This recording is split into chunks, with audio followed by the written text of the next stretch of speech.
Amahoro y'Imana kuri wowe rero ukurikirana ibiganiro bya Kamatoki TV ndetse n'inkuru zacu za buri munsi, umugisha w'Imana ukomeze kubana nawe ndetse ukomeze kukugendaho mu byo ukora byose mu mirimo yawe ya buri munsi. Ndagira ngo aho uherereye hose hirya no hino, yaba mu Rwanda ndetse no hanze yarwo, ukomeze kumererwa neza cyane ndetse amahoro y'Imana bane nawe.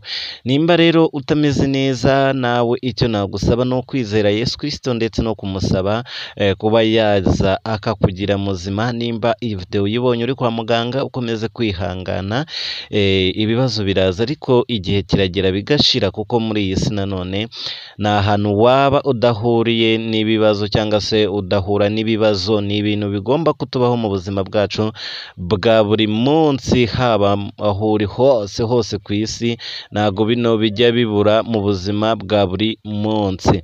Icyo ngusaba rero ni ugukomeza kwihangana no kwizera umwami Yesu, akaza akagusanga muri byose kugira ngo ibintu byawe birusheho kugenda neza. Njye Nditsimana Jean Bosco tugiye kubana mu kiganiro nk'iki ngiki. Narakubwiye ngo iyi niyo channel y'ubumenyi, niyo channel yo kunguka, niyo channel y'inzira nzima. Nk'uko namwe mudahwema kubinyereka rero buri gihe mukora subscribe, mugakomeza gukurikirana ibiganiro byanjye. Ngira ngo ubu ngubu abantu mumaze kubikurikirana mumaze kugera ku mubare w'ibihumbi 560, mwiyemeje kujya mukurikirana ibintu byanjye hirya no hino ku isi.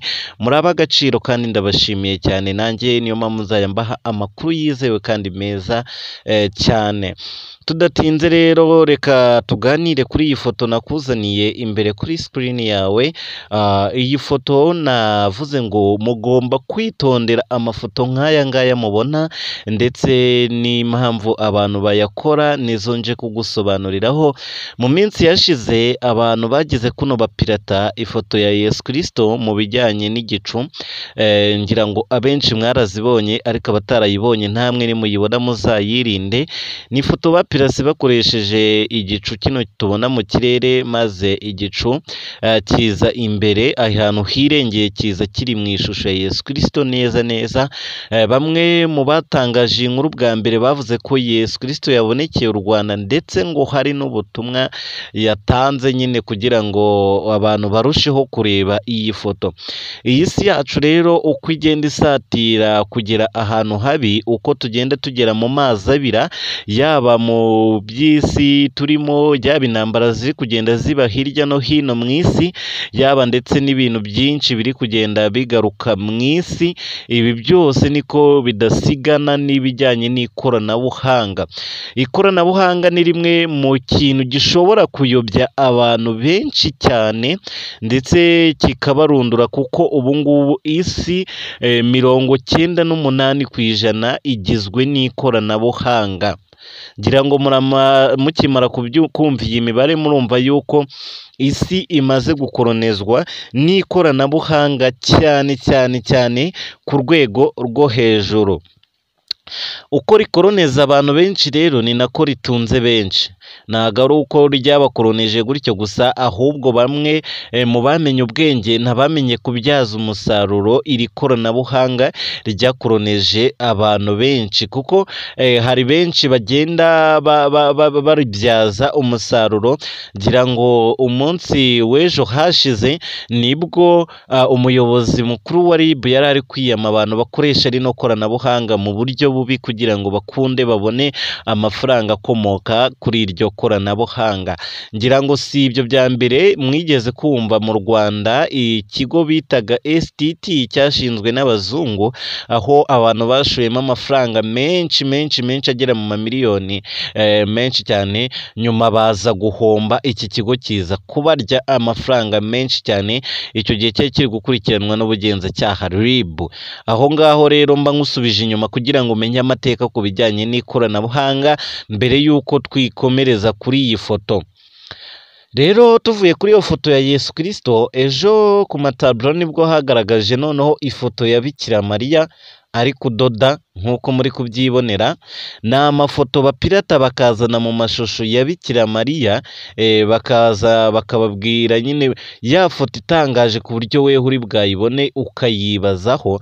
Icyo baba bakeneye rero mu gupirata iyi foto ni uko weho uyireba nuko weho uyirayikinga, nuko weho uyivugwaho, kuko kuvuga kwawe no kuyireba kwawe ni inyungu kuri ba bandi bakoze kino kintu, niyo nyungu n'ubundi baba bakeneye. Natwe rero tukabikora. Ngira ngo iyi foto ejo yari imaze gukundwa n'abantu basaga 4,000 mu masaha 9 gusa. Nta foto yindi yigeze ikundwa n'abantu bangana kuno mu gihe gitoya kingana gutya. Nk'uko bavuga yuko rero ifoto y'uwakinnye ari Yesu Kristo ariyo foto yarebwe kurusha izindi foto zose zifotorejwe kuri iyi si y'abazima. Ni nako aya mafoto aza muri aya mashusho ya Yesu Kristo cyangwa se aya Bikira Mariya arushaho kurebwa cyane. Ikindi nakubwira ni uko filime yakinwe mu butumwa bwa Yesu Kristo nayo ariyo filime yarebwe kurenza izindi filime zose ku isi, ikaba ari nayo filime yinjije amafaranga menshi cyane. Nibyo nkubwira ngo rero aho uzabona amafoto nk'aya ngaya yakozwe mu ishusho ya Bikira Mariya cyangwa se ishusho ya Yesu Kristo, mujye muyitondera, kuko nimba nawe ugenda ukarayikinga iyi foto uri umwe mu baramya ibishushanyo kandi mu buryo utazi. Nimba ugenda ugakanda like, ugakanda ko ukunze iyo foto, uri umwe nawe mu baramya ibishushanyo kandi mu buryo utazi. Kandi muri Bibiliya handitsemo ngo ntukaramye ibishushanyo. Ngira ngo rero ibibajwe cyangwa se ibindi byose, ngira ngo uwo murongo mwarawusomye kundusha. Rero nawe aho uzajya ubona iyi foto byaba byiza ubanze gusoma umutwe ivugwaho mbere y'uko uyirayikinga. Wabona ari ifoto igushuka cyangwa se ari ifoto ya umutwe wawe wanditse yuko ari ibintu bijyanye n'iby'Imana cyangwa se bari kugushuka ukundi buryo, ntufungure iyo link nyine ukigendera ukikomereza mu rwego rwo kugira ngo tutagumya kuyobya n'ibituruka ku mbuga nkoranyambaga ndetse na interineti, kuko Satani nagakorera mu mwuka gusa, ahubwo yaratugose ahantu hose kugira ngo abashe kutwiyegereza, haba ku mbuga nkoranyambaga ndetse n'ahantu hose. Mubashe rero kugwiza imbaraga za Yesu Kristo kugira ngo muneshe ibishuko byo muri iyi si, kuko byo byatugoteye ahantu hose. Mwake imbaraga zikomeye cyane zituruka ku Mwami Yesu kugira ngo mubashe kunesha ibitugerageza bituruka hirya no hino. Nago ibitugerageza bizahora bituruka mu bantu cyangwa se muri rusange, muri byo tubona mu byo haba mu nsengero ndetse n'ibindi byinshi bibera hano mu isi, ahubwo ibiturwanya n'ibituyobya bizaturuka ahashoboka hose kugira ngo bibashe kutuyobya. Bizakorera kuri izo mbuga nkoranyambaga duhoraho kugira ngo bibashe kutuyobya, bizaturuka hirya no hino kugira ngo bibashe kutuyobya.